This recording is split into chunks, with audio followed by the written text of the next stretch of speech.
God, I loved it. I'll send you a copy. Bam! Bitch went down.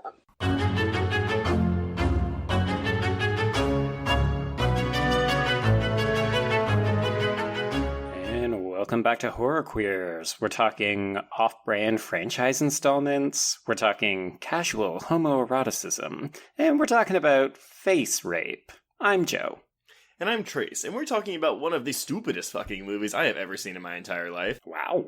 I know. I haven't decided yet if it's bad. I'm gonna make a verdict at the end of this episode. I don't know. But before we get to the film, I do want to point out a guest that we have. Ladies and gentlemen, you know her from her writing at Infinite Frontiers, as well as the Joe Bob Briggs fanzine, or from her Trapped by Gender column at Bloody Disgusting, which looks at gender roles in horror films. Please welcome Alice Collins. Hello. Hi. It's like a bloody reunion, except that none of us have ever met in person. I know. Oh my. That's our curse, apparently. And everyone, we're talking about Jason Goes to Hell, The Final Friday, or Jason Goes to Hell, or Friday the 13th Part 9, Jason Goes to Hell. I don't really know, whatever you want to call it. I got some info on that for you. So, I want to start off with that really quick before we get into the meat and potatoes of this movie. Alice, I sent you a list of movies that you could pick from for episodes to guest on. You picked this one. Yeah, I did. Trace is still amazed. I voluntarily decided to pick it. I didn't think anyone was going to want to come on this episode, but can you maybe give us a SparkNotes version of why you wanted to do this movie?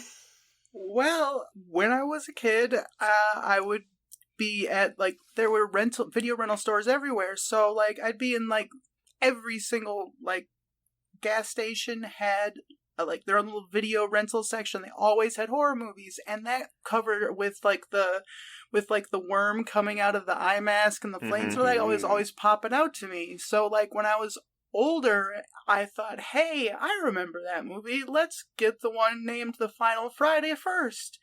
So it was my first Friday the 13th movie. That'll do it. That nostalgia goggles firmly on. I totally understand. You're right, though. The cover of this movie is very striking. I actually remember, too, seeing the trailer for it. Like this movie, the trailer for this movie is chopped to bits, but it's really good. Is it just a bunch of explosions? Yeah, so it's a 60-second trailer. It's basically a teaser that doesn't show you any plot, and it's the close-up on a black space, and it's evil has many forms, evil wears many masks, blah blah blah blah blah, and then it zooms out and it's this metal hockey mask, and it's Jason will go to hell, and then it's just a super cut of a bunch of just action shots from the movie with a really good music track, by the way, and then that's it. It's Jason Goes to Hell, The Final Friday. And it never gets better than that. It doesn't. I'm kidding. I fucking love this movie, so I'm totally with Alice on this one. Okay, ladies and gentlemen, listeners, whoever you are, this is bullshit. Because Alice, we're ganging up on Trace. No. I watched this movie 1.5 times last night. I watched the movie, the unrated cut, which, by the way, is 2 minutes longer than the rated cut. It's 88 minutes versus 90 minutes. And I watched 45 minutes of it again with the commentary on, because it is director Adam Marcus and one of the screenwriters, Dean Lorey, on the commentary. Oh, I'm sorry. Oh man, I turned it off because I was like, well, this isn't going to be it's informative, but it's we'll get into it. So, this quote-unquote movie. Wow. We're going to, I'm Alice, I know you probably know a lot of this, but we're going to get into some of the production of this movie and how it's not really, it's a bunch of pieces of movies, different movies. Yeah, I can tell you how a good chunk of them came about. Not all of them, but at least a few. Yeah. It's like the true Hollywood story of Jason Goes to Hell. I mean, that's it. If anything, even though I don't think this movie is good, it is an admirable, ambitious failure. But let's go about some facts first. So yes, Jason Goes to Hell was released on August 3rd, 1993. This is the only Friday the 13th film to get released in the 90s. Yeah, because this movie basically killed the franchise. Which is what everyone said after Jason Takes Manhattan. Yes, and I will say I would watch this over Jason Takes Manhattan, because I think Jason Takes Manhattan is quite boring. Super boring. It is distributed by New Line Cinema, and also that's very important to note, because this is the first New Line Cinema Friday film. Paramount after part 8 was like, fuck this, let's get rid of this. And New Line was like, yeah, sure, we got Freddy, which will come into play later. What? How? I know. Oh yeah. The DVD cover of mine said, it's a Fangoria review quote, and it's like, this is what the best ending of any horror movie we've ever seen. And it's like, guys. The 90s The were ending's rough. pretty rad, at least. is. You know. It is. Well, I wrote this out because I was like, I wonder though if the review was like super negative, but then they were like, but the ending's really good. And like the marketing team at New Line was like, let's pull that one because that's the only good thing anyone said about this movie. Yeah, it sounds about right. It's way harsh. I know. I say this in jest. I mean, because if you listen to the fucking commentary, Adam Marcus and Dean Lorey are also find this movie very funny, and the making of it very funny, and the reception of it very funny. In fact, it's almost campy, you would say. It's insane that, first thing, Adam Marcus was 23 when they gave him this film. He was the youngest director that they had at the time, and like the only thing that I think that he had was a script. He was like an NYU student, he was a grad, and he had a script that eventually turned into a weird zombie-ish movie called My Boyfriend's Back for Disney. Oh, right, I know that movie. Yeah, so that I guess that gets you a Jason film. In the 90s. And Joe, I will take your cue. I also forgot to mention that this is week Bitch, 1. do your job. Come on. I know. This is week 1 of our 8-week camp marathon. Now, we have discussed camp a lot on this podcast before, but we've never really delved into it unless you listen to our episode on Otto or Up with Dead People, in which Kyle Turner schooled us on the art of camp and how he has a very specific definition of camp. Yes. I didn't listen. So, I'm just kidding. But yeah, so we are going through an 8-week marathon of really ridiculous, funny, sometimes intentionally so, sometimes not, horror films. So, I guess before we get into how this film was received, we can talk about what we think camp is or what we know camp to be. For me, camp is like very much like, it's art in bad taste almost. Like it's knowingly bad. Intentional bad taste. Yeah, like John Waters. Yeah, I think that's camp done well. I think, unfortunately, in horror, what we also often see is unintentionally bad camp, which is somebody made a piece of shit and then it gets resuscitated or appropriated by horror fans because we love glorious trash. Yeah, and so you'll see the term campy thrown around a lot, and that's basically like code for someone saying, it's bad, but I like it. Exactly. See also our written analyses of Anaconda from earlier last year. Yes, very correct. So, I mean, we have a wide variety of films coming up in the next 2 months, so we'll see a lot of different kinds of camp. And the fact that we're starting with this one is probably appropriate because it's very bad. So it's all over the place. Yeah, it's all over the place. It's so uneven. It is so uneven. So yeah, this movie was made for $3 million, which is kind of, cool. It's impressive. It's impressive. And let's go into this box office, though. It opened at number 2. Behind The Fugitive, which was in its second weekend at number 1, it opened with $7.6 million and went on to gross $15.9 million. Now, here's the crazy thing that I found, though.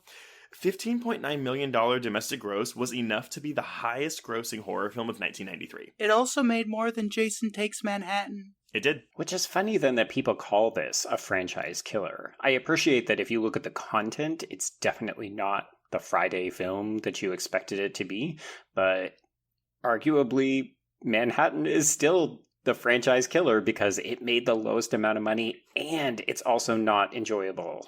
Well, if anything, though, Jason Takes Manhattan is also a liar in its title alone, whereas this one is not, because Jason does go to hell. This is true. It delivers more. Yeah. I did want to point out that Hocus Pocus and Nightmare Before Christmas did top this in 1993, so I guess in my data, they did not consider those horror movies. Those are not horror movies, Trace. But they're family Those horror are horror movies. Yeah, I would they're consider family them. horror. Exactly. It's like Mr. Boogedy. It's Halloween Town. Yes. Thank you so much, Alice. I need someone on my side for that, because you're going to be on Joe's side for a lot of this episode. It's fine. This is true.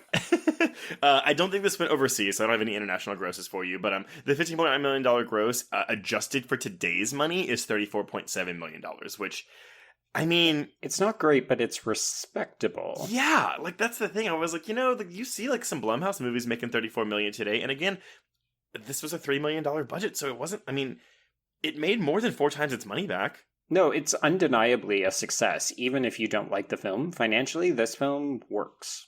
Definitely. In terms of actual reception, though, no one liked this. I believe a first ever for this podcast, the Rotten Tomatoes critic percentage and the audience percentage match.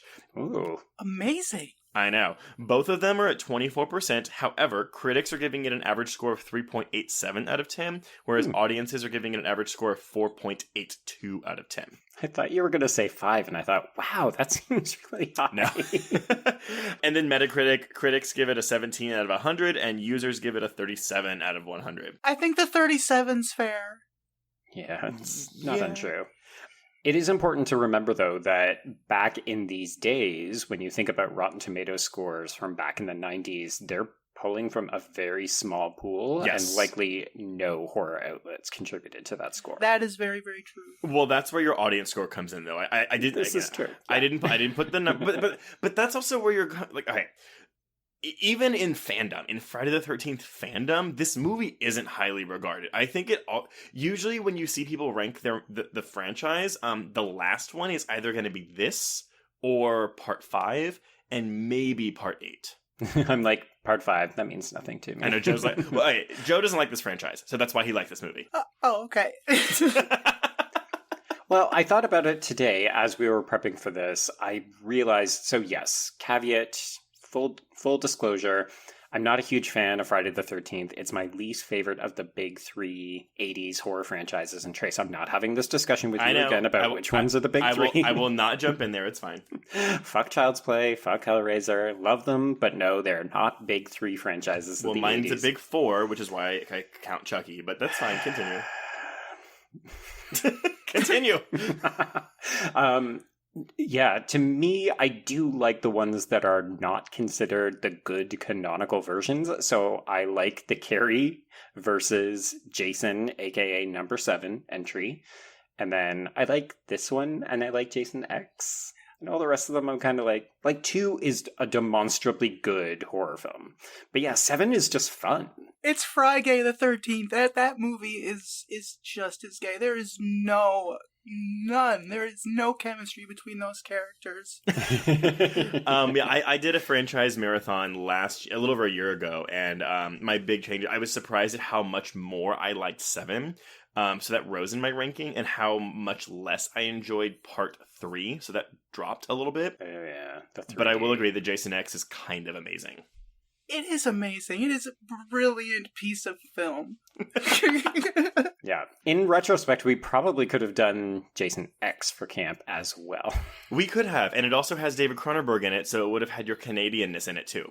Oh, that shit was filmed in Vancouver like nobody's business. It was also most of Cronenberg's crew that shot Jason X. I thought that movie was filmed in someone's garage, so Yes, Robert Rodriguez did the special effects. They filmed that in Spy Kids.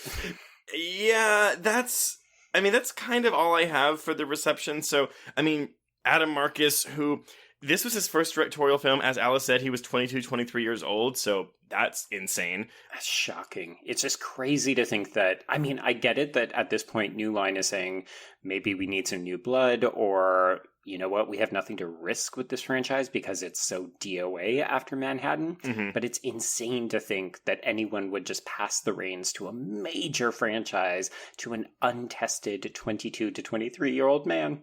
Crazy. It's a very strange story how it came to be. Give us the deets. Oh yeah, here's the deets, baby.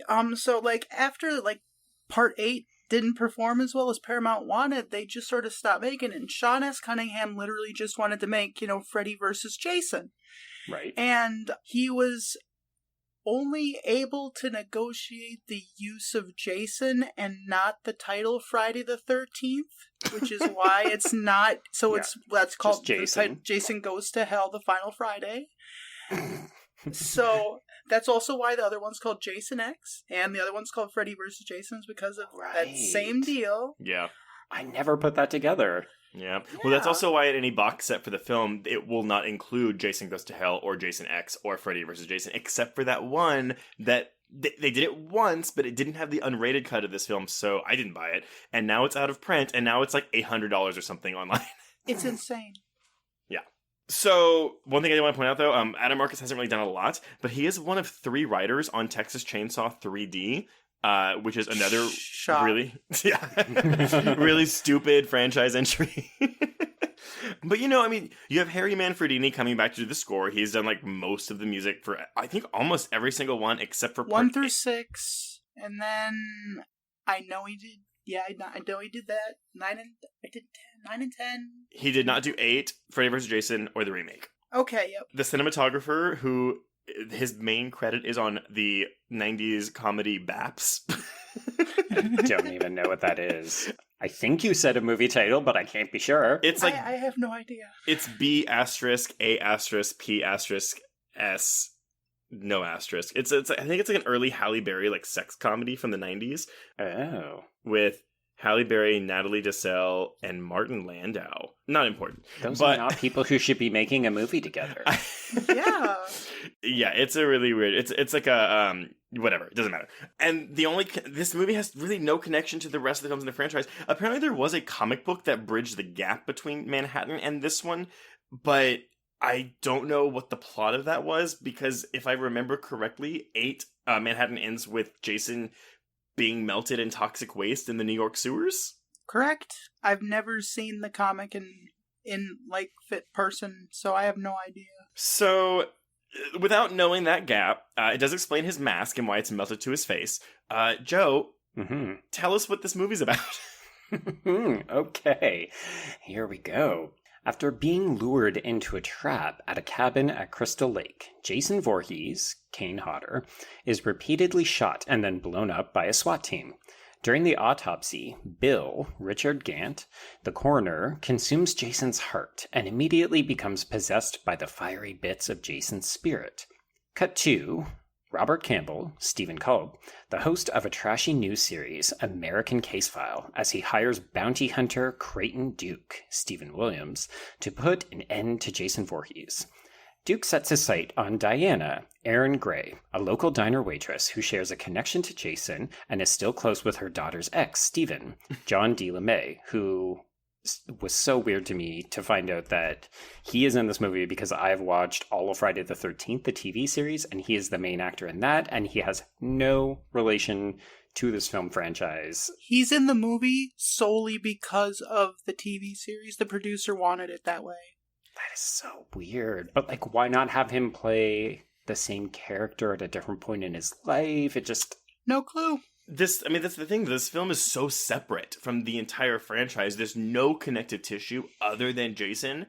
And that's I think that's really why so many fans hate the movie.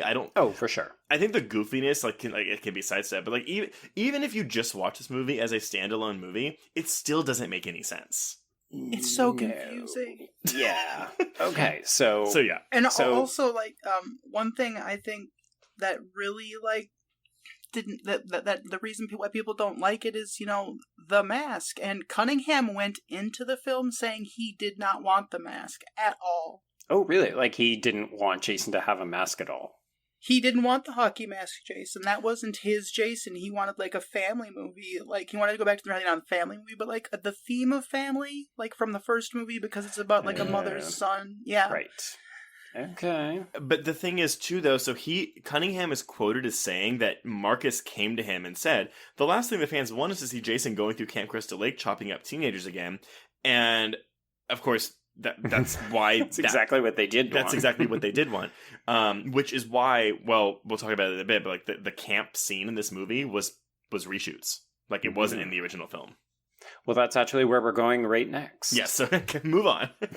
So after killing 3 teens near the lake, Bill, aka Jason, strips and binds local deputy Josh, Andrew Block, in leather straps, shaves, and then possesses him via face rapey slug kiss. Josh then attacks Diana, killing her in front of Steven, who knocks him out a window, because it's a Friday the 13th movie, so you gotta knock a bunch of people out windows. There's like 4 of those parts, like 4 So windows in this movie. Yes. Windows exist only to be broken in this universe. So Sheriff Ed, Billy Green Bush, arrives and, finding blood on Steven's hands, arrests him. Literally finds blood on his hands. Yeah, there is a lot of good police work in this film. This is not an example of that. So, Diana's daughter Jessica, Carrie Keegan, arrives for her mother's funeral with Robert Campbell, her new boyfriend, in tow. I want to point out, though, so she shows up 38 minutes into this movie. I clocked it. I don't know who... I think Steven's the main character, but then it's like, oh, wait, maybe she is? But she's barely in the movie. She's more like a cipher. She's there to provide connective tissue, like an object for Jason to go after, but Steven is absolutely the main character. Mm-hmm. Yeah, it's because she's just part of the family. So like Yeah.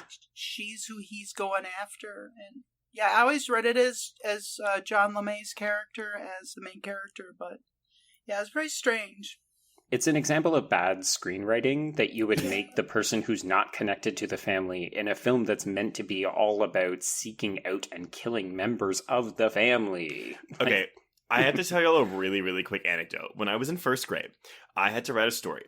And I wrote a story about me and, like, my friends were going to this town, and, like, it was a ghost town, and there were ghosts everywhere. And basically, in the end of the story, like, you know, we found the spell book, and someone had to read the book to get rid of the ghosts. This is me and, like, 6 years old writing this, like, story. It's, like, 2 pages long. And my third act twist, like, because I wanted to be the main character of my own story, was I said, oh, Trace is related to, like, the founder of the town, so he has to be the one to read the book. If he doesn't read it, it's not going to work. So when I saw this movie,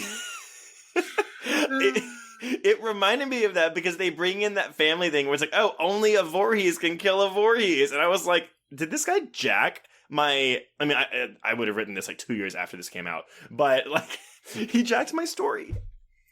Well, it's a pretty classical convention, right? Where it's the person is a hero or they are the center of attention because they are secretly a chosen one or a famous person and they just didn't realize it. But in this film, that's not even the person that we're following. That's the funniest thing. Oh dear. Okay, so Jessica arrives. She's got her new boyfriend, and it's this television guy. And he, we'll get to him. So in jail, because that's where Steven is, because he's been arrested for Diana's murder, he meets Duke, Creighton Duke, the bounty hunter, who is in jail for reasons unknown. And has a grudge against Jason for reasons unknown. And sensual hand touching. Yes. He's so gay. Yeah. So he fills in Steven at a sadistic and mildly homoerotic price. So at the cost of several broken fingers, Steven learns that Diana was Jason's sister and that only family can kill Jason or help him be reborn.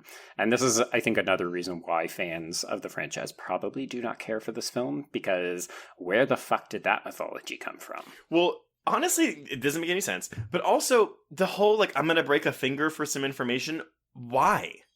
So the only thing I could think of was that it's the excuse that Steven uses to attract Randy, his police friend's attention, to say like, oh, look what this guy did, and that's how he escapes.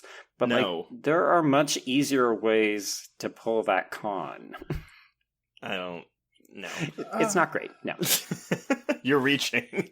It just happens. It just happens. You gotta go with it in this film. And he somehow beats Jason in the face with a shovel at the end of the film with those broken fingers. Oh yeah, he performs admirably with broken fingers throughout Look. the rest of this film. The script supervisor, who I believe is in charge of continuity errors in this movie, in all movies, was not Smoking hired. No, they didn't exist. Like they were not hired. Adam Marcus was like, script supervisor, I'll read the script. It's fine. Done. The nepotism of 23-year-olds, yes.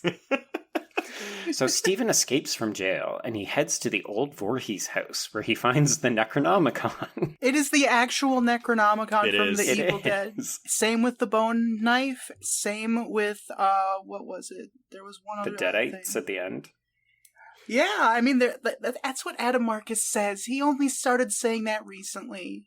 I don't know if I believe him, but the dead. That's a generous retcon, isn't it?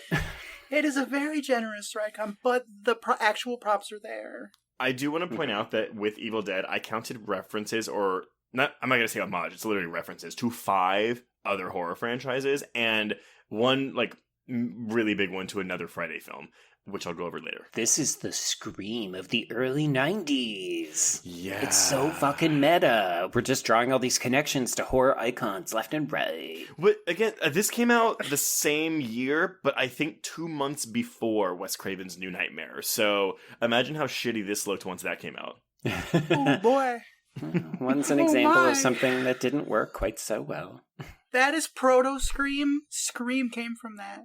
It is. I have to defend that one. That was my first.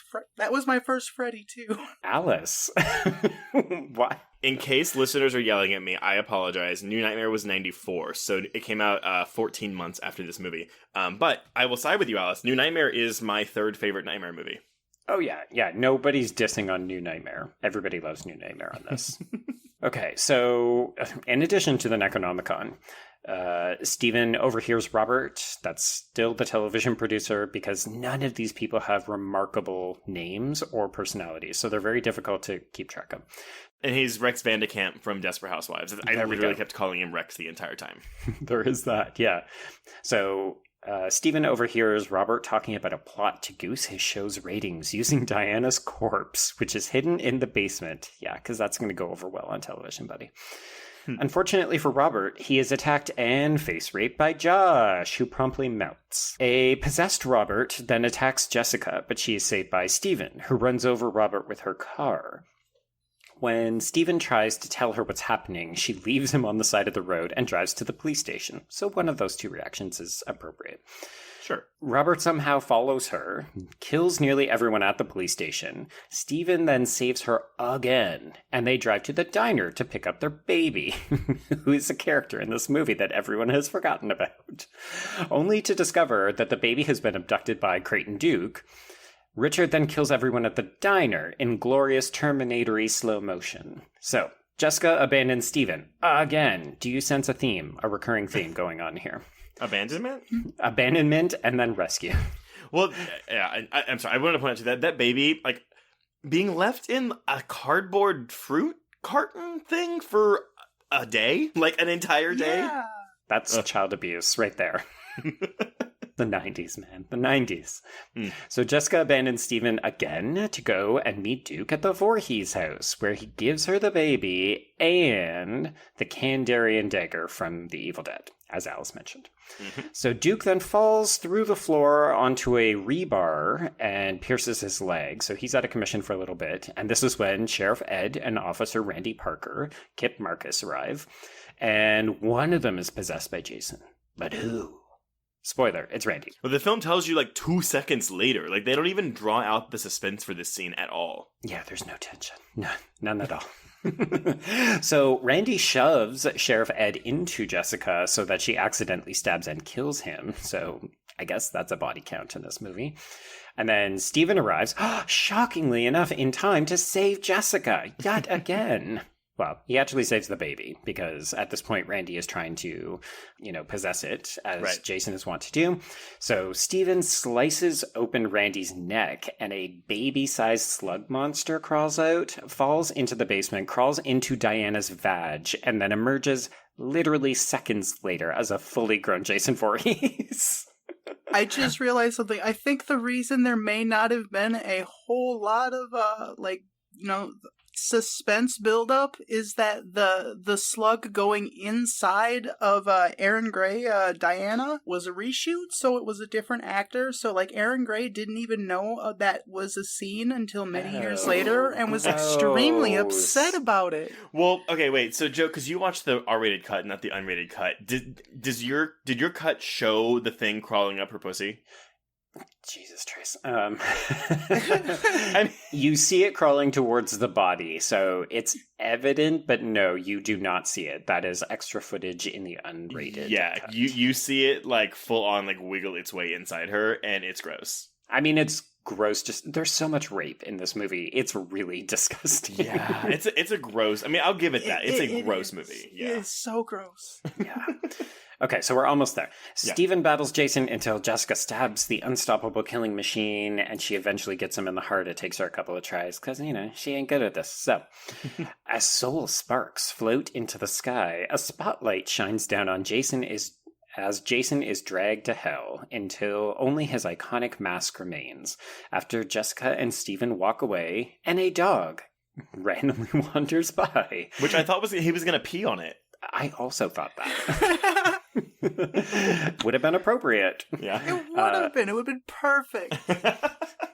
Can you think of all the review headlines? Like, this movie ends with a dog pissing on this mask. I piss on this movie. Brilliant. So, this is the point. This is the money shot, folks. This is when we get Freddy's glove coming out of the ground and pulling the mask below the surface, thereby setting in motion 10 years of fanboy blue balls as they wait for Freddy vs. Jason to arrive in 2003. The single shot that is the entire reason for the movie's existence in the Mhm. first place. Pretty much. But you know what, though? That movie went on to gross over $80 million domestically, so... Yeah, it's made a bunch. I think it was the highest grossing of the franchise. I think you're right. We're talking Freddy vs. Jason, you mean? Yeah, I Yeah. think it's the highest grossing film in each franchise, actually. Because I was going to say maybe the Yeah. remakes, but I think both remakes of Nightmare and Yeah, they Freddy's. topped out at about 70. Yeah, that's what I thought. Okay. Yep. So that is Jason Goes to Hell, folks. Do we want to start with theme? Do we want to start with plot? I actually maybe want to start with the opening because I think the opening is actually a really good sequence. It's a Friday the 13th movie, like all the previous ones in the beginning. mhm. On steroids. It's like what they did with the remake, except they didn't make another Friday the 13th movie within it. That's kind of true, yeah. Okay, so I was telling Alice this off air before you arrived, Trace. Yeah. I could not remember if I had seen this film, and I realized upon watching it that I had only ever seen the opening scene up to the coroner biting the heart and getting infected. Gotcha. Oh, So I was watching this and thinking, oh, fuck, this is really just another generic Friday the 13th film because we got some chick doffing her top, Mhm. getting into the shower, and then getting murdered. And then all of a sudden, what the fuck are all these Navy, Army, SEAL guys doing, like parachuting down from trees and blowing Jason the fuck up? It's because it's set in the future. wait. No, yes. It's set in like 2003, and they and like the bridge comic, I guess, between this one sets up the whole like there's what was it? There was a task force set up for Jason I think so. after so many times of him coming back to life, or I don't know. The weird timeline of the Friday the 13th franchise is so weird because I remember when I was watching, I think Manhattan, and they're like, "Oh yeah, this takes place in 2000," and it's like, "What?" Funny how everyone in 2000 dresses like the 80s. But that's actually interesting because it was 3 years between Jason Takes Manhattan and Jason Goes to Hell, wasn't it? I think Manhattan was 89. This one was 93. So I think we're looking at 4 years. Okay, because like it's similar. All right. I was just thinking like Yeah. it's like maybe that's why it's set in 2003. Well, no, because like the second one is set 5 years after the first one, despite coming out the next year, and like each sequel kind of did that, where it was like, oh, it's so many Yeah. years later, and because those movies were coming out like Saw once every year almost, Yeah. it just went really far ahead. But so with the timing of this whole, because Joe, you said to me today, you were like, I just watched this movie like 3 days ago, and I don't feel like I remember a lot of what happened in it, and it's because it takes 13 minutes of the film's 90-minute runtime to get through the opening credits, which means the actual like movie that we're watching with Steven and the rest of the characters is 77 minutes long with credits, which is shorter than an animated Disney movie. I could not tell you any of these characters' names at all, No. and I've seen this movie so many times. I don't know why, but I have, and Don't you apologize, Alice. Don't you apologize. I'm not apologizing for anything. This is better than about 90% of the movies I watch. Oh my god. Something random too. I don't know how accurate it is, but I saw, and this Sean Cunningham, man, I don't even know. Apparently, he thought that actors never took their cues fast enough. Like, it would take them too long to like go through a door because they were too busy emoting, and that's an exact quote. Oh my god. His passive aggressive solution was to not communicate more clearly to the actors, but instead shoot at 22 frames per second instead of 24. So everything feels like it's super fast. That's the reason? Yes. Oh my god. And so when they finished filming the movie, they thought they had a 90-minute film, but it was actually 80 minutes. Holy crap, I had no idea. And then they said, we need to beef this up. Let's do some reshoots. We need a body double of Aaron Gray. We need her vag. I get it, but it's like, you're kind of a dick, Sean Cunningham. Like, just talk. But because he's producing, he's not directing. He really is, though. Oh god, that guy, he pisses me off to no end. Everything that's been happening with the franchise rights lately, Yeah. like, come on. It's all coming from his side. Like, It is. come on. He wants that money. I But let's be mean, honest, he may not be directing this film, but he hired a 23-year-old with, one film under his belt? He's fucking directing this film. Matt Marcus said something about how he got the job, and it's something about how he worked Blowjobs? on... What? What? Blowjobs? What? Well, no, surprisingly, Marcus is... Because his interviews and stuff, like, he's very nice, and he's also big on inclusion. Like, you know, he tries to include a lot of queerness, a lot of female stuff. I mean, female stuff, whatever. A lot of people of color. A lot of people of color. No. Yeah, he's very good about that. Like he even said it in the big documentary Crystal Lake Memories.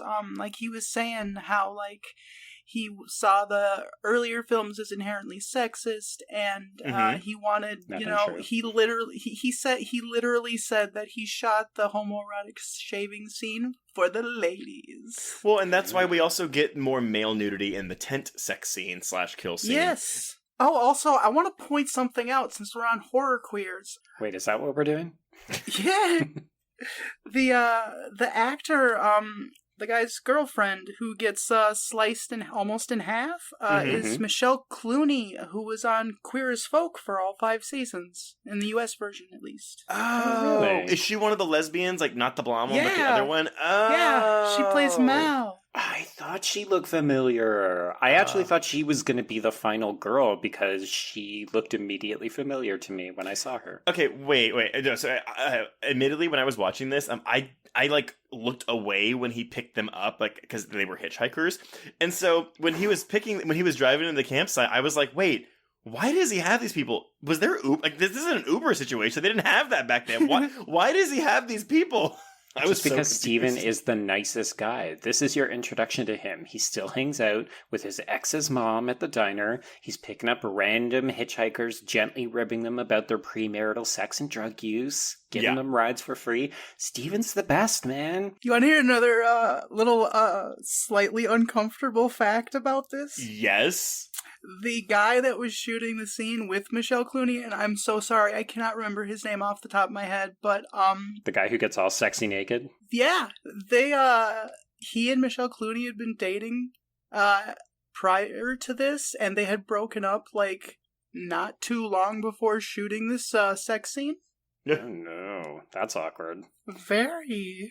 Well, and so this is all reshoots. Like, this is like, they finished filming, it's done. But if you want to know why this movie is such a clusterfuck, besides the fact that you had this really immature 23-year-old director, who it seems very nice.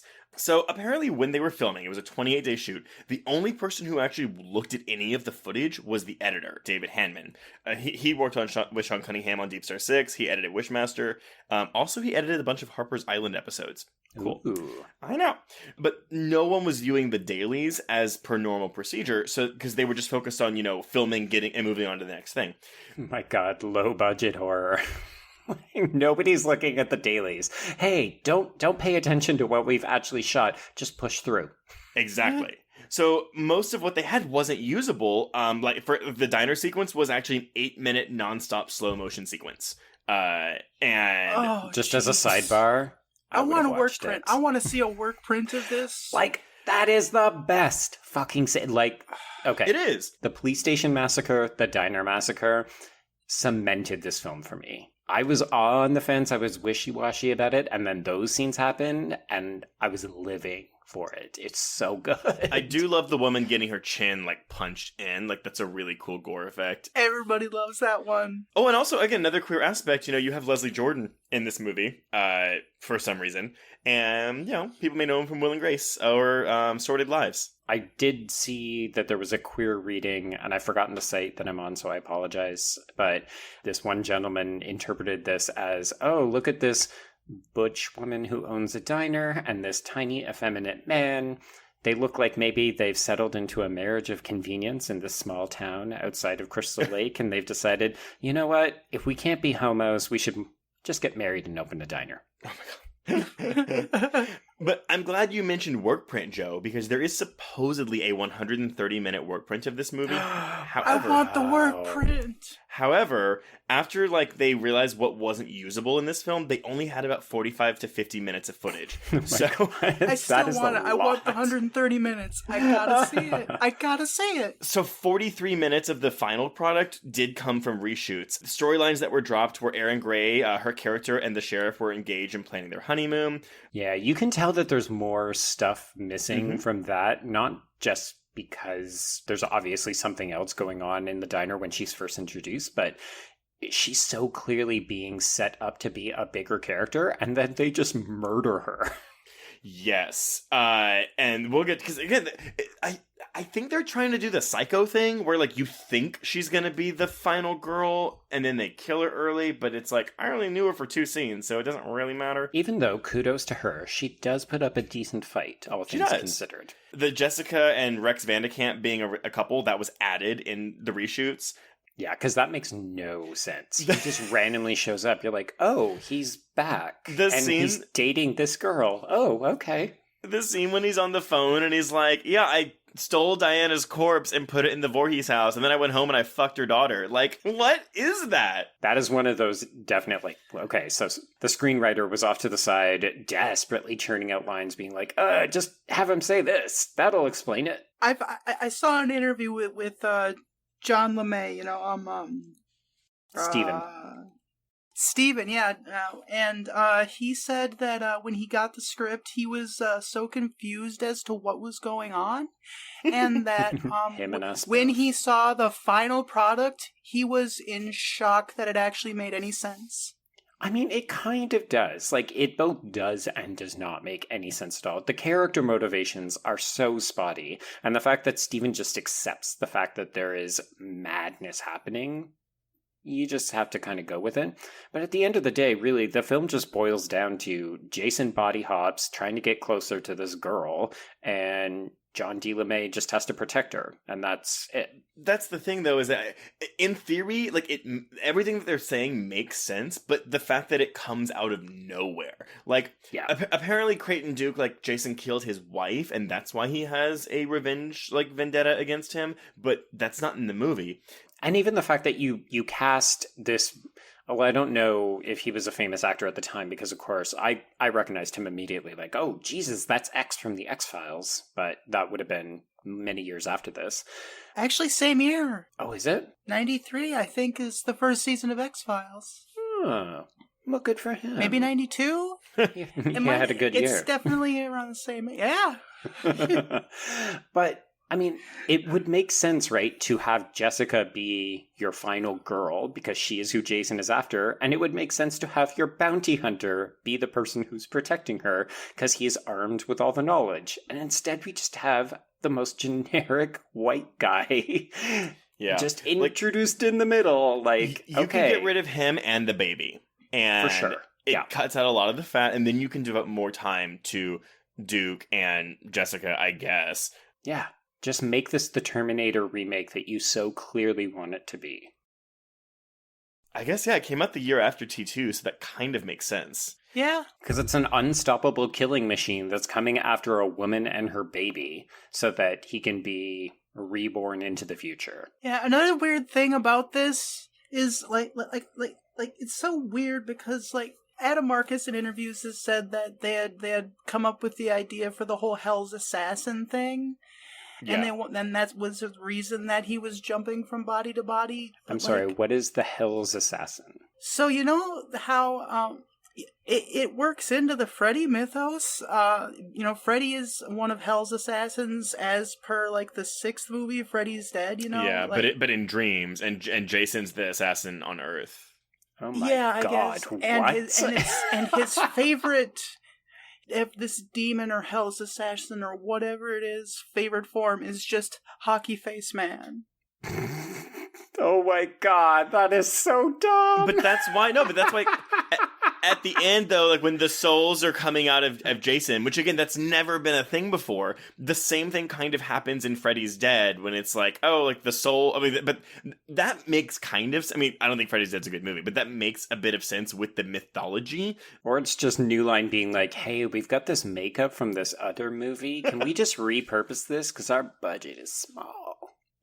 I do like the interpretation where if you believe Marcus and that this is a canonical crossover with the Evil Dead, that suddenly explains that Jason is like a Deadite, and those are other Deadites who are coming up to like bring him back to hell, which is where they all reside. I'm like, wow, buddy. Just wow. He is a dumb Deadite. Like, how many different ways can we push this meat through the meat grinder to try to make it sense? Well, speaking of pushing meat through the meat grinder, when he first possesses the mortician and he like the other guy comes in who is actually Laurie, it's one of the screenwriters, and he like pushes his face through the grates on the examination table. Yeah, it's good stuff. Yeah, that's really good. Actually, can we just talk about the gore? Because that's, I think, one of the best-selling features of this film. Yeah, sure. I agree. That's one of the reasons I came back to it so much, I think. Canby did a really good job. Well, at least, or was it just Greg Nicotero? I can't remember. I know it's one of them. But, yeah, like, it's really, really good. Like, there was also unused, stuff. Like, there was, like, some undead killer baby thing that was supposed to be used in the end sequence. And then they hired like an amputee and made like a body cast. Like they had an entire suit for this guy, and there's pictures of it. I don't know if there was footage of it shot or anything. Yeah, man, it's in that 120-minute work print. I mean, like, there's a lot of gooiness, and that's the thing. This movie's gooey. It's bloody, gooey, but it's very gooey. Down to the black heart that the mortician eats. That thing looks juicier than a hamburger. Yeah, fruit cocktail and black food coloring, by the way. Disgusting. Together at last. Yeah, you've got your face through the grate. There's I guess really if you want to go into it, the body melt. That was good. That's probably my second favorite body melt after Hellraiser. So that was my Hellraiser homage. The Necronomicon's Evil Dead. There's a part when Steven looks over the window whenever Jason gets thrown out, and like, oh, he looks over, oh, his body's gone. That's Halloween. I think Jessica also mentions that when she kicks him out of the car at the police station, she says that she left him by the Myers house. Oh my god. Ooh. Steven being in jail is very reminiscent of part 6 when Tommy Jarvis gets arrested and is in jail for like a whole like act. That when Creighton Duke uses the line, $500,000 is my fee, and for that you get the mask, the machete, the whole damn thing, or whatever. That's Quint from Jaws. Yeah. And then the last one is The Thing. When the thing's crawling out of his neck, immediately I was like, oh, it's just like in The Thing when the head comes off and, it grows legs. But then in the basement is a box, a crate that says Arctic Expedition Julia Carpenter. Which I love, because they were putting so much attention into little details, little homages and connections to other horror films, but they couldn't spend some fucking time on the script. Yeah. Like, ladies and gentlemen of the production crew, get your shit together. I mean, I wish I just made a list of the things that don't make sense. One thing Erin Gray said in an interview was that she noticed that everybody on set was under the age of about 25, and she was the oldest person on set at the time. Oh, dear. That doesn't bode well, does it? I mean, even listening to their commentary, like Marcus and Laurie are having fun, but like anytime something happens where it doesn't make sense, they're like, yeah, I don't know. Like, We were broke. Like, we were just happy to go to craft services and get food. And, like, Lori's like, yeah, even when I wasn't like, supposed to be on set, I would come just to get food from craft services. This sounds like a couple of college stoners that just happened to stumble into making a massive franchise film, and they're like, well, there was catering. There was a lot of food. Mm-hmm. Oh, boy. But that's the thing is, granted that they recorded the commentary in 2004, so it's, 11 years distance from this movie and all the shit they got for it, and they're aware that most people don't like this movie, so I think that, yeah, they're just like, fuck it, like, we're just gonna talk about how much fun we had making it, because they did seem to have fun, but they don't give two shits about what happens. But here's the thing. If you divorce this film from the Friday franchise, I mean, yeah, it doesn't make a lot of sense, but you've got reasonable acting. Like, it's fine. People are passable. You've got great gore. You've got a couple of really standout set pieces. Kane Hodder calling himself a pussy was pretty funny, too. Like, there's a lot to like in this film. I feel like this film is due for a renaissance if people can just let their feelings about the lack of Jason or the weird mythology elements go. I say that knowing that I'm also someone who does not give two shits about the mythology or the Jasonness of it. I still enjoy it. Like, I mean, I still come back to it. I watch it. I wouldn't say it's in my top 5 Jason movies, but,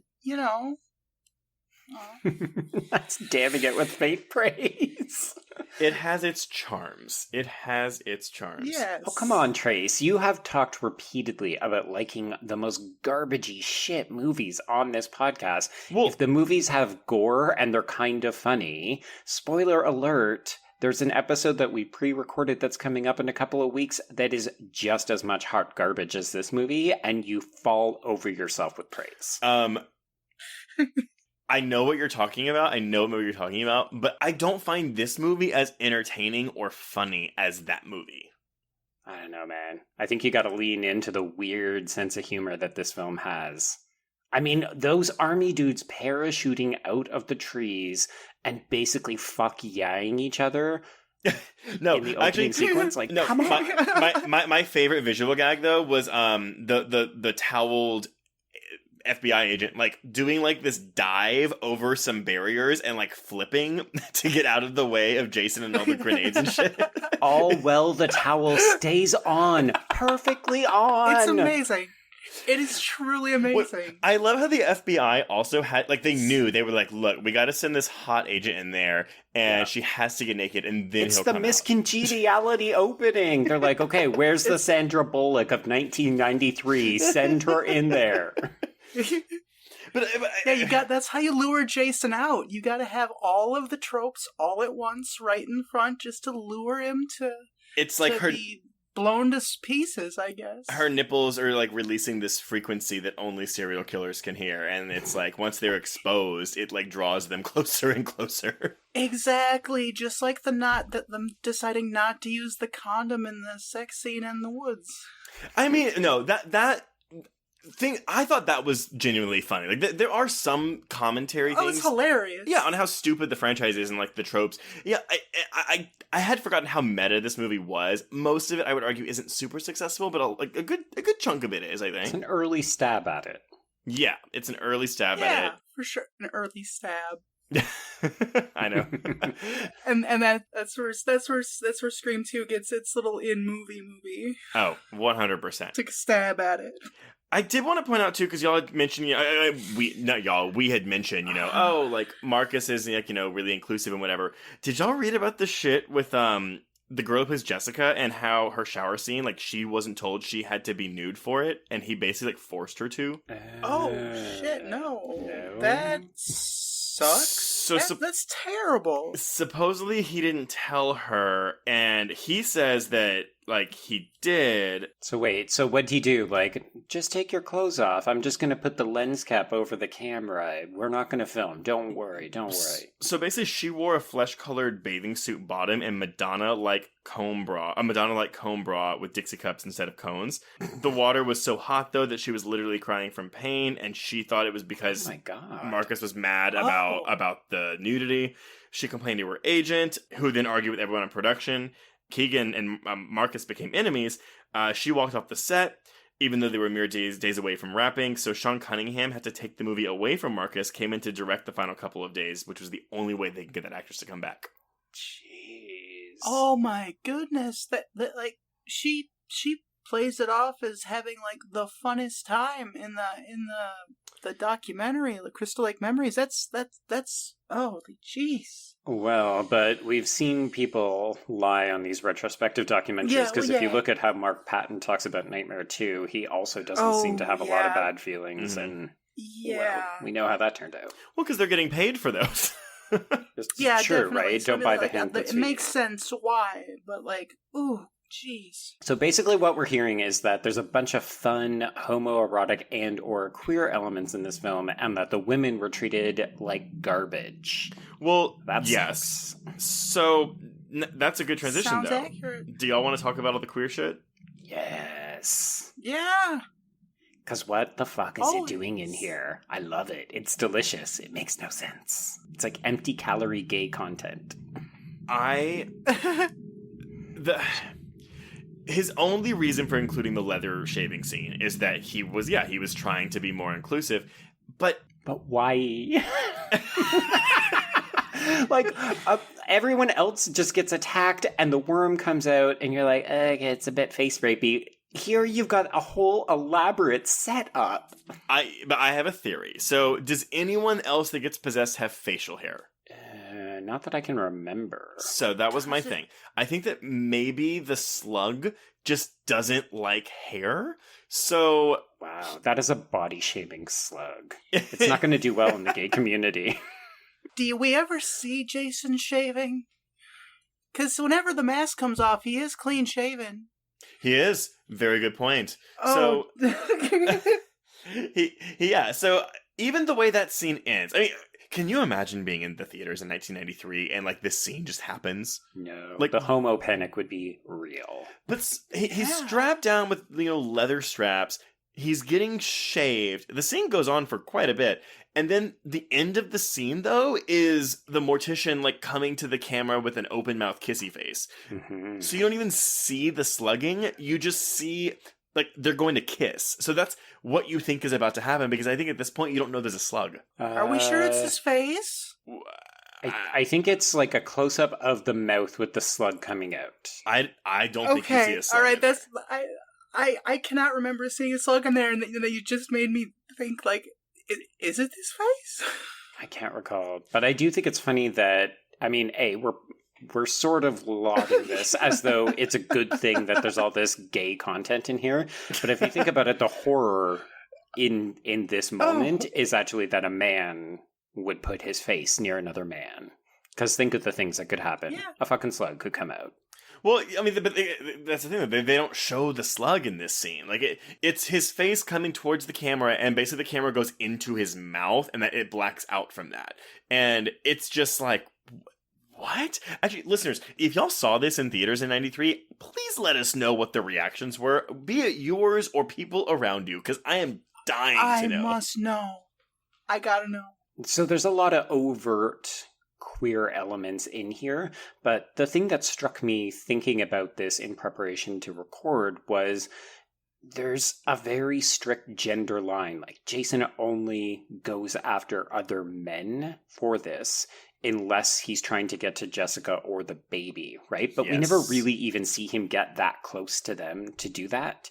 And I don't know if the process would have been different. Well, I guess we see him try to attack Diana, and that's when Steven bursts in. Well, yeah, but you do get that shot of the slug coming out of his mouth, which very reminiscent, by the way, of Nightmare 2, when Mark Patton gets like the Freddy tongue when he's about to not have sex with Meryl Streep.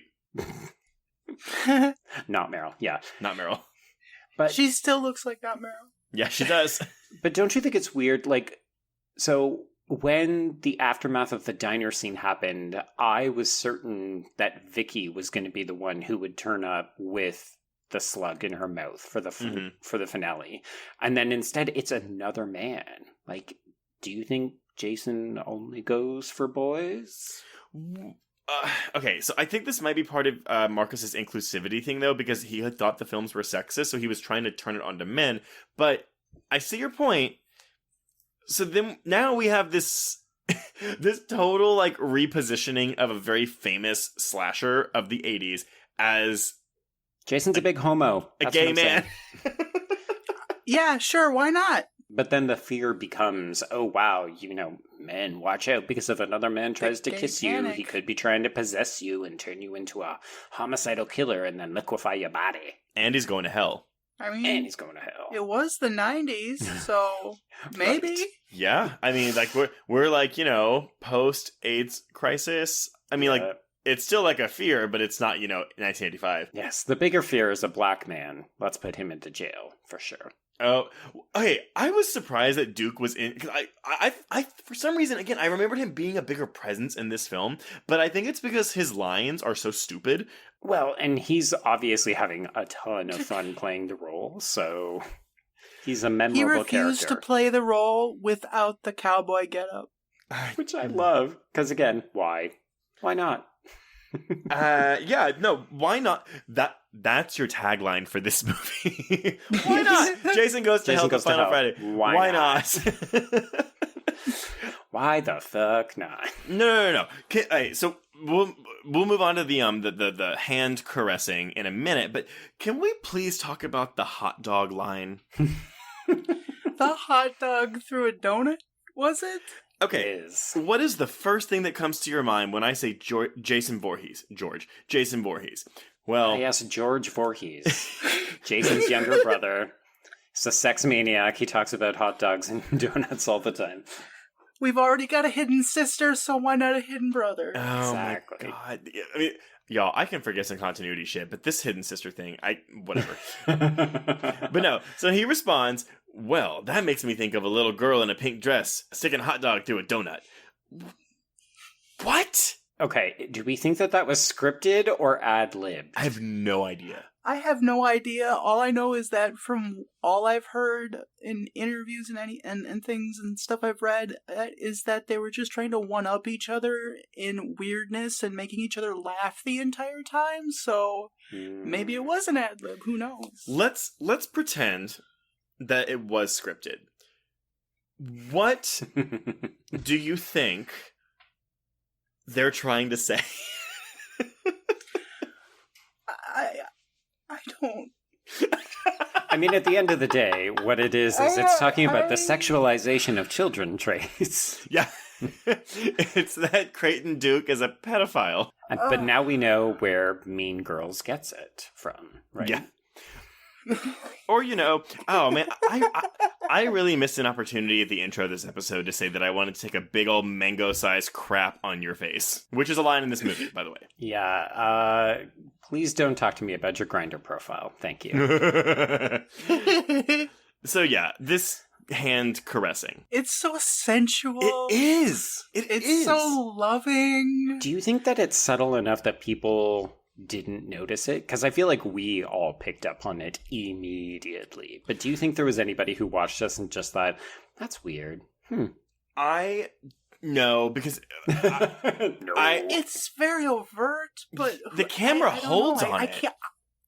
It is protracted hold. You're right. But part of it is because he's going to break the finger, right? So he's trying to get a hold on it. No, but he's not trying to get a hold. He's literally like stroking his hand. Before the finger gets broken. Yes, correct. And he doesn't pull away. He just lets the hand caressing happen. Even though he's married to Jason's, what is it? It would be granddaughter.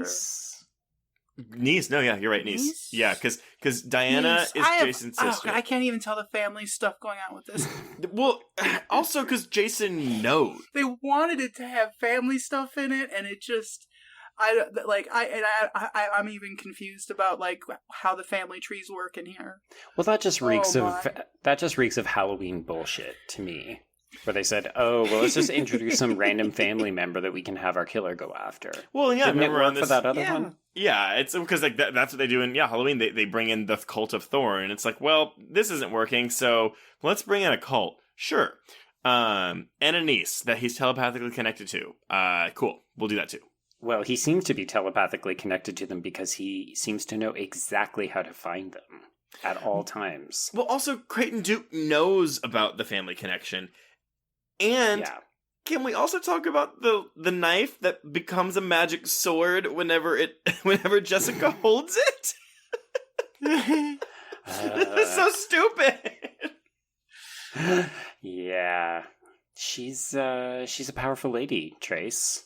I mean, yeah, I should have made a list of everything in this movie that makes no sense, and I could just read them off, and that would be literally the whole episode. Well, this is why we are doing this as our introduction to 8 weeks of motherfucking camp, because this movie is nonsense. It doesn't make a lick of sense, and it seems to revel in that. Okay, so then this is where we're going into. Okay, if we're going to talk about camp, this is where we go into intentionality. Is that the word? Is that a word? It'll work, yeah. Sure, we'll say that. Sure, why not? I mean, I think your comment about stoners just working behind the camera is more apt. So it was intentional in that they were stoned, just filming things. Or they just didn't give a shit, right? Yeah. Mhm. They thought, okay, you know what? We've got $3 million to piss around in this sandbox with. We know we need to do the mask. We know that we need to break a few windows. We,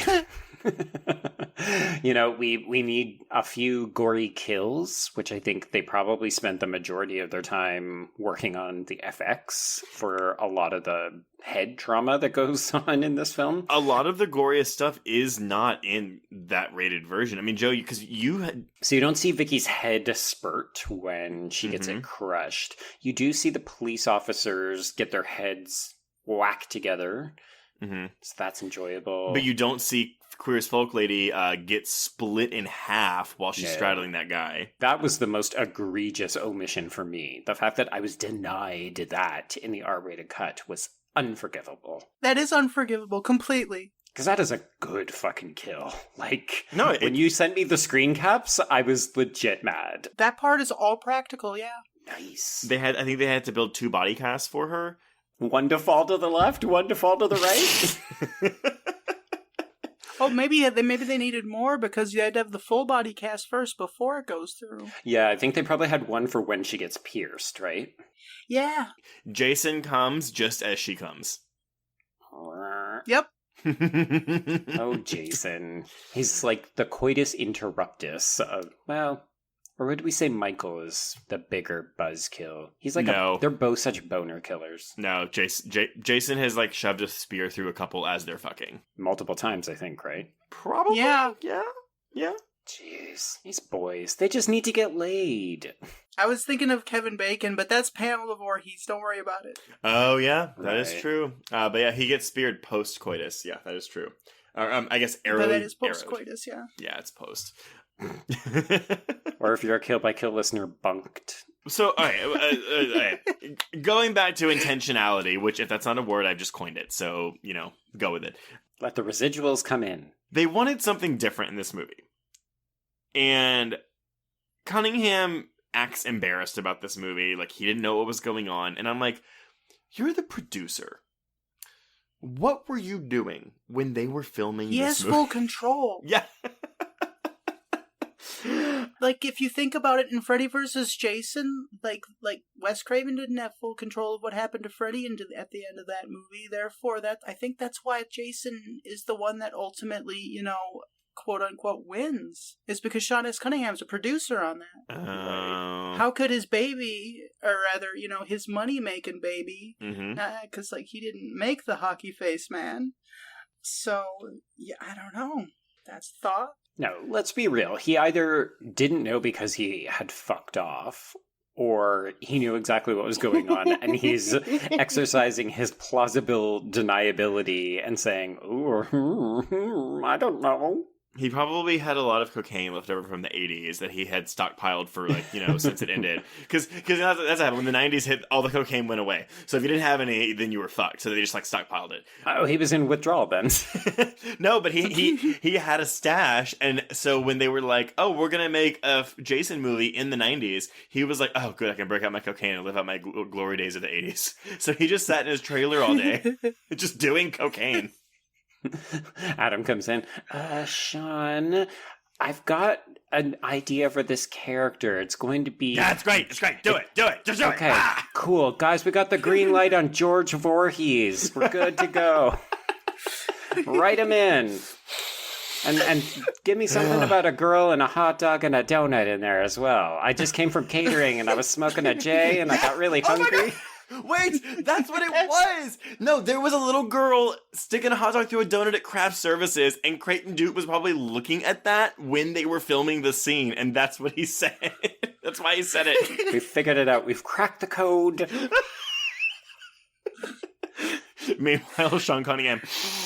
We finally figured it out. We finally did it. Good job, guys. The mysteries have been unlocked. Okay. Do you have anything else you want to touch on before we wrap up with our final thoughts in the film? I think one of the things that I will highlight as a positive in this film, and I'm going to reference Kill by Kill again because they've brought it up a couple of times.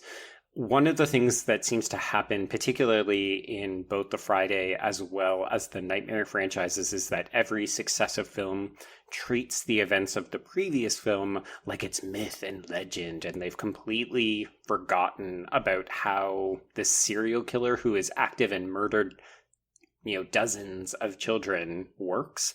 So I really appreciated that this film just acknowledges that Jason is a serial killer. They know about him, and we don't have to spend a lot of time dancing around the fact that he's out there murdering people by the batch.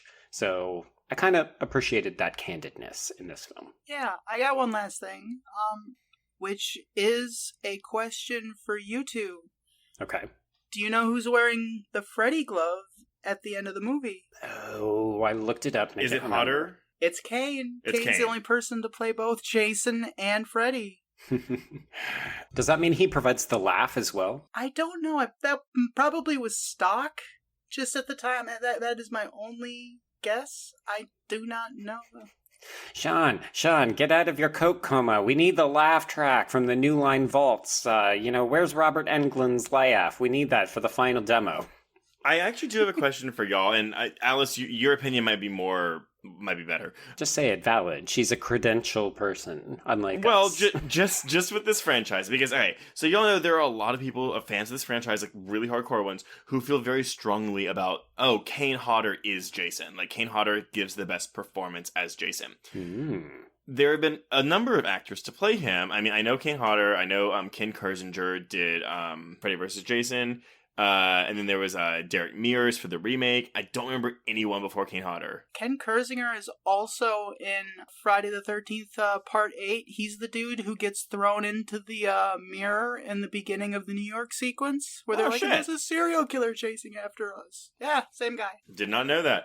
But do y'all subscribe to the theory that it really matters who plays Jason? I personally prefer Kane Hodder. However, I do like all of the other ones. I mean, like, you've got, like CJ Graham did a great job in 6. You've got Ted White in 4, especially amazing. I think that's what's funny to me, too, is that, I do think Kane Hodder is a really good Jason, but you forget that he's only in 7, 8, 9, and 10. He's not in, all of these movies. His presence, though, yeah.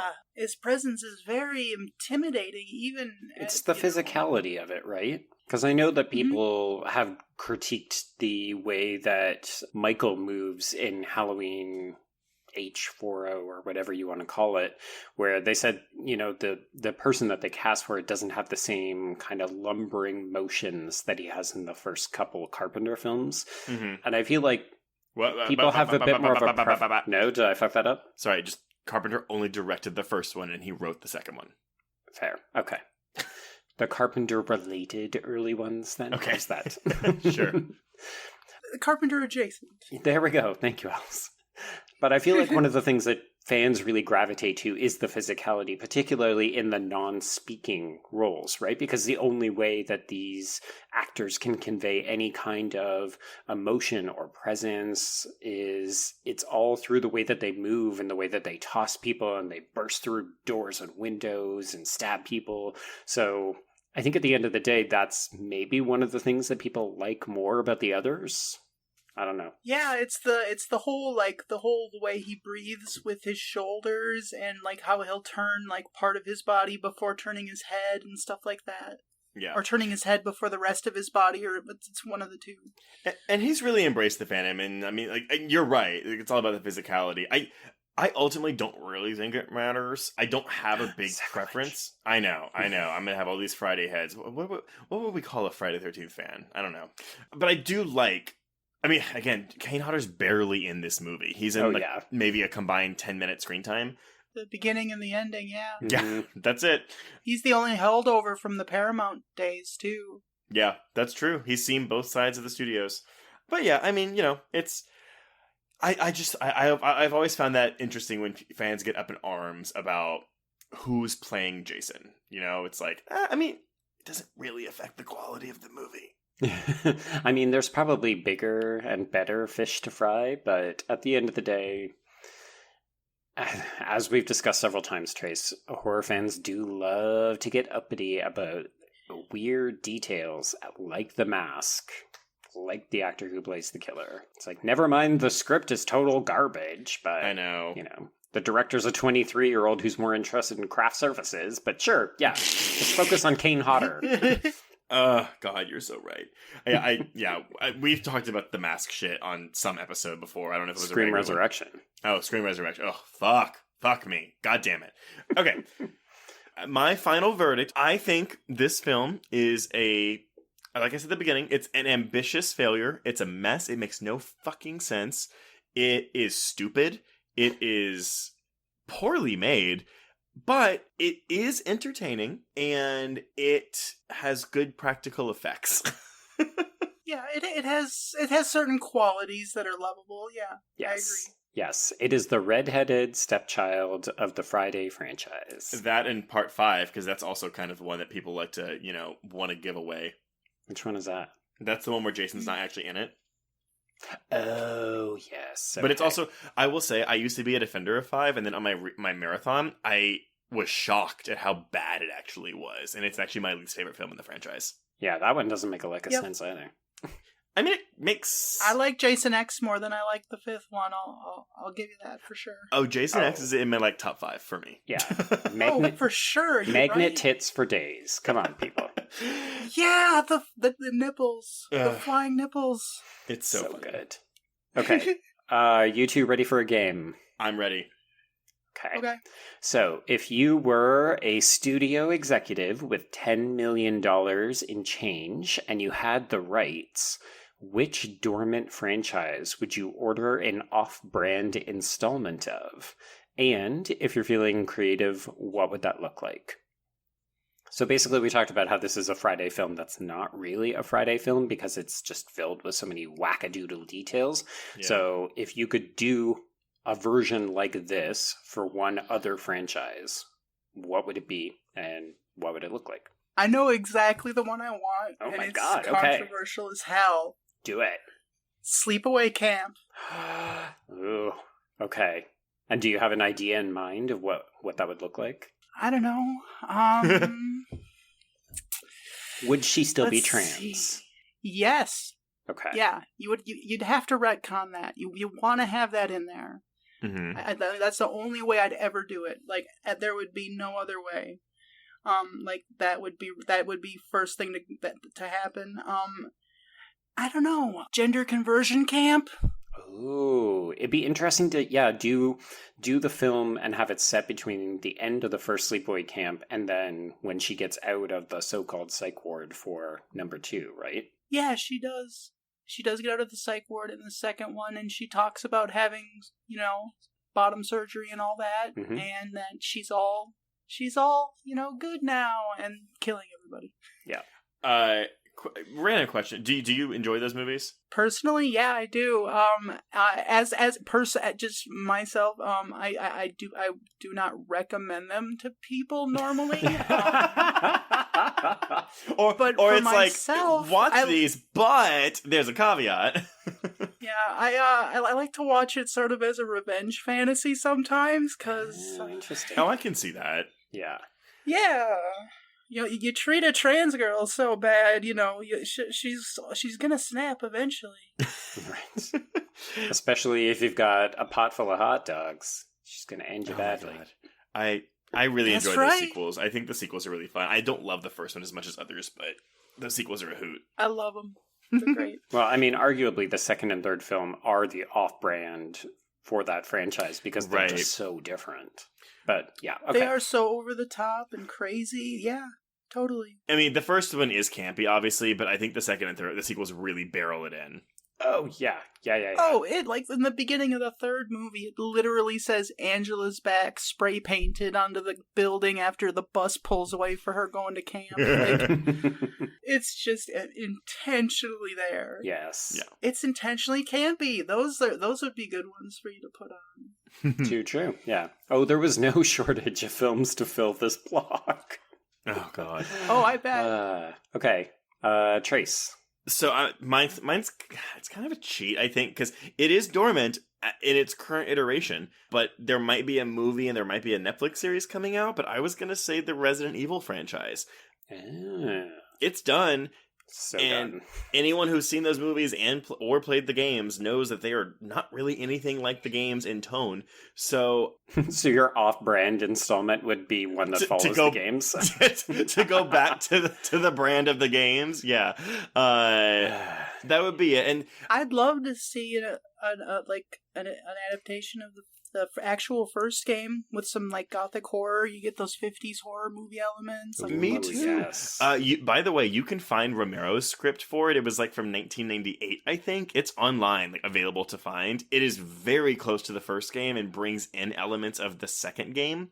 yeah, There are some very questionable choices. extremely. Oh, so you read it? Yeah. Okay, cool. Well, elaborate for people who haven't. Like just some random things. Like Chris Redfield's now Native American, which is fine, but it doesn't really play a part of it doesn't play any part except that he's really into eagles. He bird watches. Oh my god. Chris and Jill are in a relationship, and Chris is not in STARS, the Special Tactics and Rescue Force group. Jill is, and when she gets called away after they fuck, he follows her into the mansion. So he's like a stalker? Kinda, but they a lot You of the could say that. creatures from the games are there. You've got your killer sharks, you've got your Plant 42, you've got your zombies, your zombie dogs, the tyrants in there. Like, it's very representative, but I can see why they didn't go for it, and I do like the first one that we got, even though it's more like a prequel to the games. But I would love to see Romero's script put on screen, but apparently Johan Roberts, who did 47 Meters Down, both movies, and The Strangers 2, is working on a Resident Evil movie. So Nice. we'll see. And for those of you keeping track at home with your Trace bingo card, he did not say it bothers me, and he didn't talk about Lizzie McGuire, but there's that Resident Evil slot for you. I know, but I didn't rank the movies this time. Thank God. Oh my gosh. Joe, what's yours? So mine would probably be Nightmare on Elm Street because it's my favorite of the franchises. And I would like to see a Nightmare film that doesn't have Freddy in it at all. It just follows the traumatic results of one of the films. So the aftermath where the kids have to pick their lives up or the parents realize that they are hot garbage people and all of their children have been murdered. All right, I'm into that. Yeah, probably more of a drama than a horror film, but yeah. That's I think okay. It could be interesting. No, that's you Yeah. changing it up, revamping it. Yeah. That came to me while I was doing coke with Sean. Yeah. Oh my lord. Okay. So I think that'll wrap up our conversation of Jason Goes to Hell. Before we announce what we're covering next week, Alice, this is your turn to plug away. What do you want to promote? Well, I have a a podcast with the Collinsport Historical Society called My Drawing Room with Alice Collins, where we talk about Dark Shadows. Ooh. Or rather, I talk about Dark Shadows. It was a big podcast at the beginning, but now it's being split up into little chunks and being released individually. So I've got my own there. That's kind of fun. Yeah. I have 2 really great articles that I think people should check out in a zine called Film and Fishnets. Oh, yeah. And one of them is specifically about the bury your gays trope, and I found the cinematic origin of the trope itself. And I went through the first 10 pages of Google and I didn't find anybody who was talking about it, so I put it in there. Don't say anything more. Make people go read it. Yeah, make people go read that shit. And then I am staff writer at Infinite Frontiers for online. And I am also a staff writer at the Joe Bob Briggs fanzine. And of course, my Bloody Disgusting editorial, Trapped by Gender, which should be coming out a little more frequently. Oh, good. Now it's been a little hectic for me, so... Yeah, freelancing is tough, you know? You still have a life, and sometimes some of us have day jobs, and we don't have time to do everything. Was that a dig at me? No. I was defending myself, because I don't write as many editorials and stuff anymore, because I'm just busy, because of the podcast and my job. But... yeah, please go read her, because you've written 2 articles. One was on Alien, and one was your introductory article. Just an intro to my section. Yeah, I love that Alien one. one. Next one is about Rocky Horror. Oh, see, there you go. Ooh, another good example of camp. After today's news, I have to make an amendment. Fox pulled the rights for indie theaters to use copies of the Rocky Horror Picture Show. So we can't get any midnight screenings of Rocky Horror? You can get midnight screenings at theaters that have deals with Disney. Yeah. Or are willing to pay an exorbitant amount of money to Disney to do so. Yeah. Oh, God. So just for anybody who's out there thinking, oh my God, I'm so excited about all these shows that are going to be dropping on Disney Plus on November 12th. What? Yeah. Some of it's great, but then Disney owning all this shit and then being able to close the purse strings and throw shit into the vaults means... yeah, you don't get to watch Die Hard at Christmas anymore. You can't do a Die Hard Home Alone Christmas double feature anymore. Yeah. Well... you couldn't do it. Also, one thing I want to point out is that notice they waited to have this news come out after D23. Yep, they're trying to buy our silence.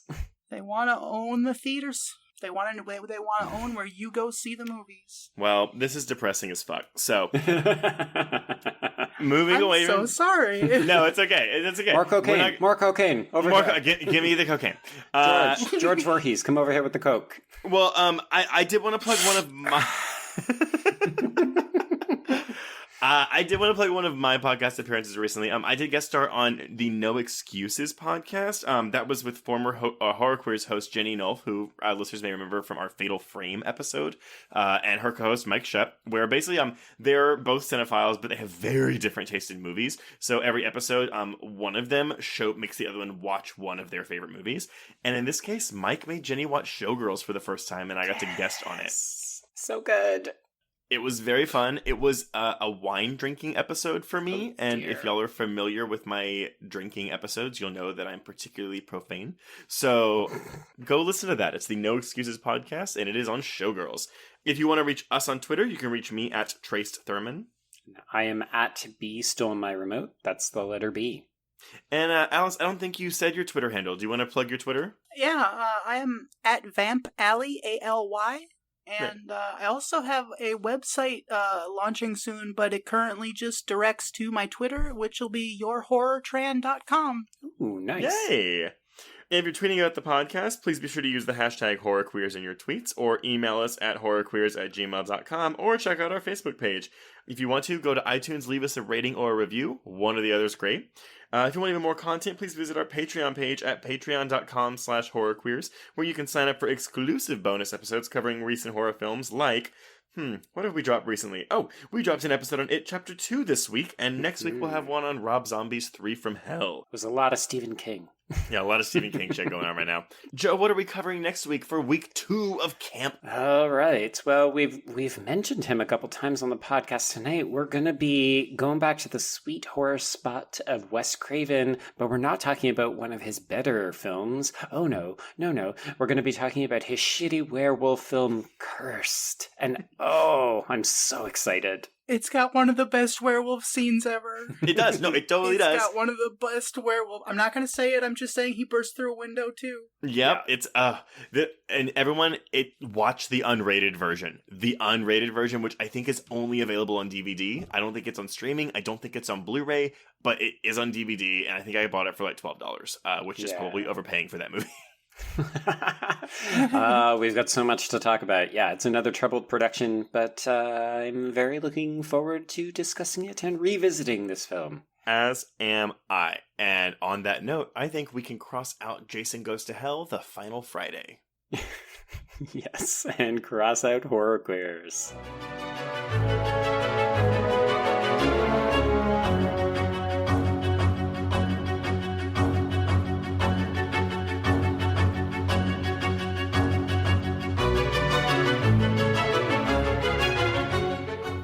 This episode was brought to you by the Bloody Disgusting Podcast Network, delivering your weekly horror podcast fix.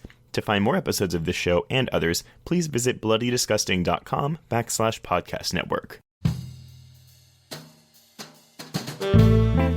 Get in, losers. This is the Lady Killers, a Feminine Rage podcast. I'm Jen. I'm Sammy. I'm Rocco. And I'm May. Our podcast is a tribute to the female-identifying killers in horror and more.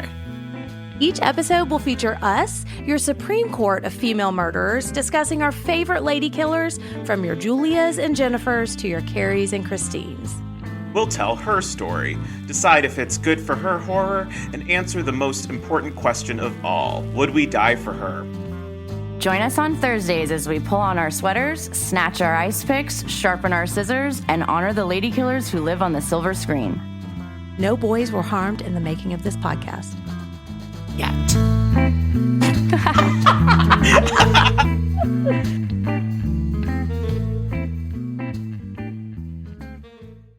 It was late in the afternoon when the professor and I took our way towards the east, whence I knew Jonathan was coming.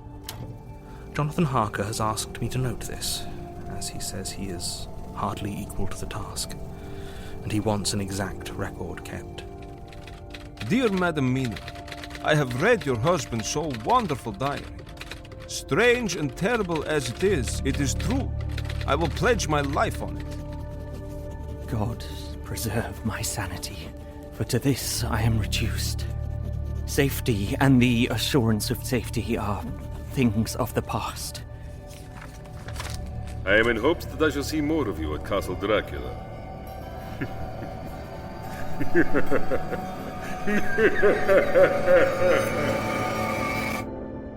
Listen to Regarding Dracula wherever you listen to podcasts, or find us online at bloody.fm.